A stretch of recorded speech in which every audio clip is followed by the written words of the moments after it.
Hello, my name is Austin Chris, and this is my Movement Analysis and Biomedical Aspects Continuous Assessment project presentation.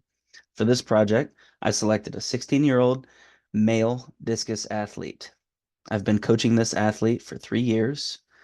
This project entailed me having to put the athlete through range of motion assessments. The purpose of this was to note any deficiencies in order to help him improve his throwing mechanics.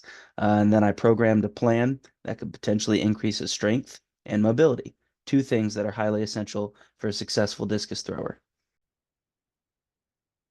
So here are the needs of our discus thrower, who is referred to as CR. He needs to be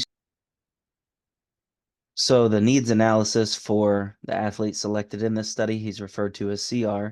He needs to be strong. First and foremost, I believe he needs to be able to push force through the ground during the throwing motion. He also needs to have speed. He's got to have a really quick rotation in the circle in order to deliver that throw as quickly as possible at the end.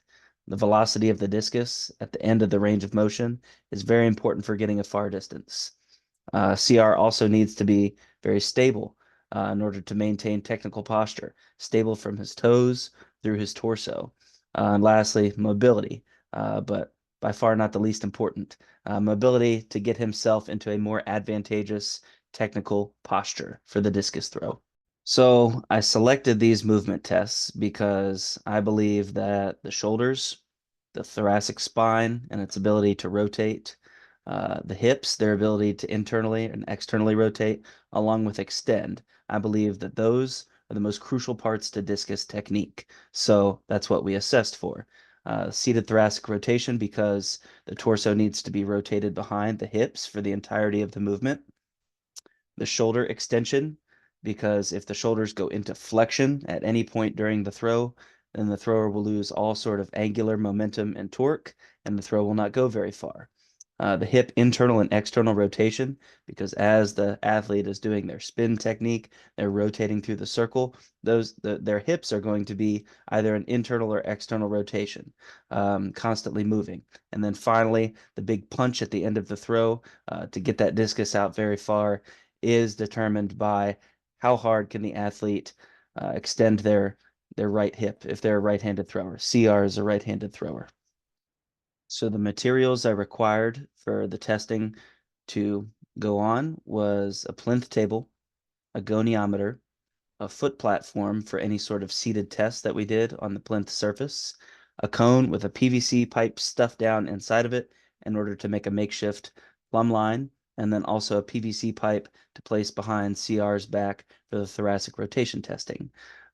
In order to come up with these methods of testing, I did not invent any of these tests. Therefore, I used Dr. Liam Hennessy's lecture presentations to prepare for the Yonda series, as well as the shoulder extension test. And then I opted to look for some clinical studies that showed good reliability for the other assessments, such as the thoracic rotation. None of these movement tests would be classified as passive. They were active tests, but the movements were never forced, they never allowed or displayed any compensatory movement. So the athlete CR was simply created with a more advantageous anthropometric design to be a successful discus thrower. His extremities, they're longer than the average guy.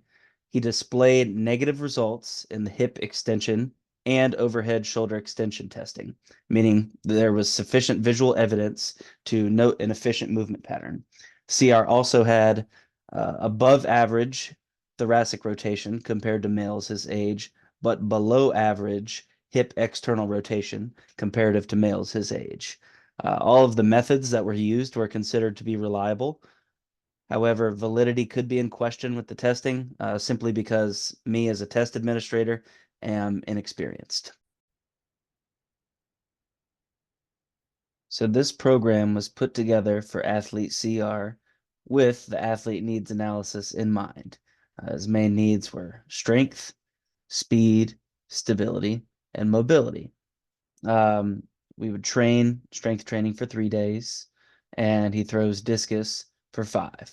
Day one would be an upper body and lower body split workout.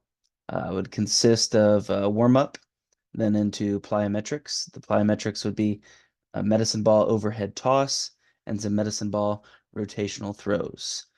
Then the strength training you can actually see in the table on the right side here, part of it anyways. This is the first superset, consists of back squat and incline bench press.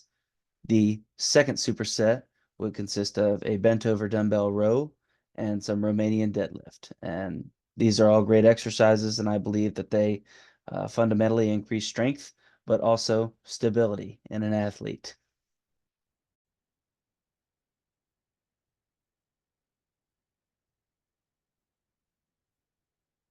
Day two of the training plan, the weekly training plan, would be considered more of a total body day rather than an upper body, lower body split. The workout would begin with a warm up, once again, plyometrics, which in this day would be box jumps and an overhead medicine ball slam.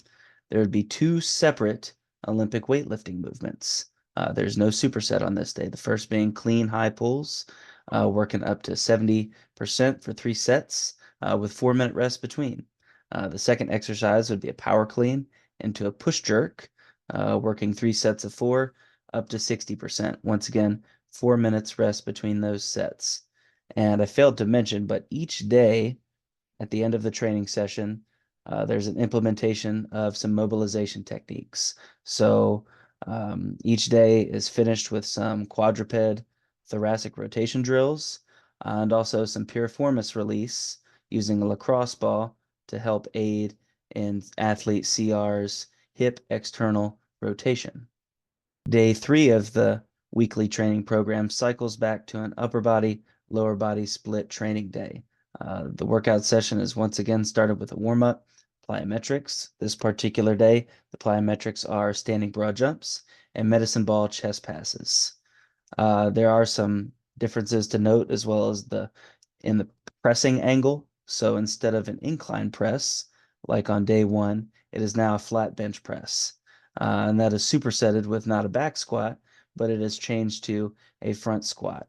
And each of these exercises, there's 3 sets ranging from 70 to 80% load of the one based on the 1 rep max test with 4 minute and 30 seconds rest time between.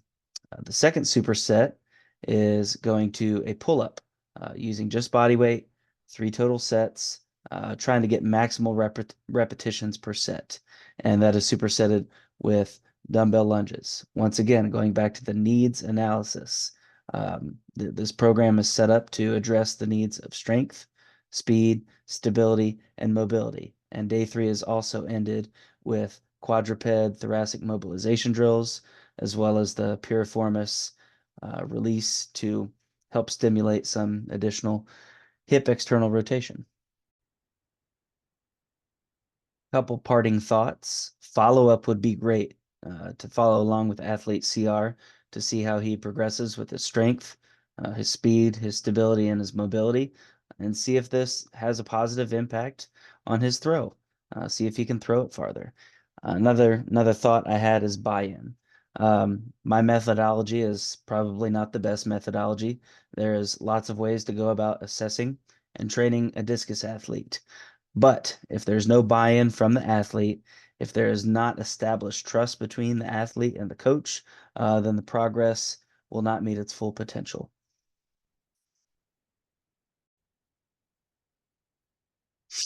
And here are the reference pages. Thank you for your time.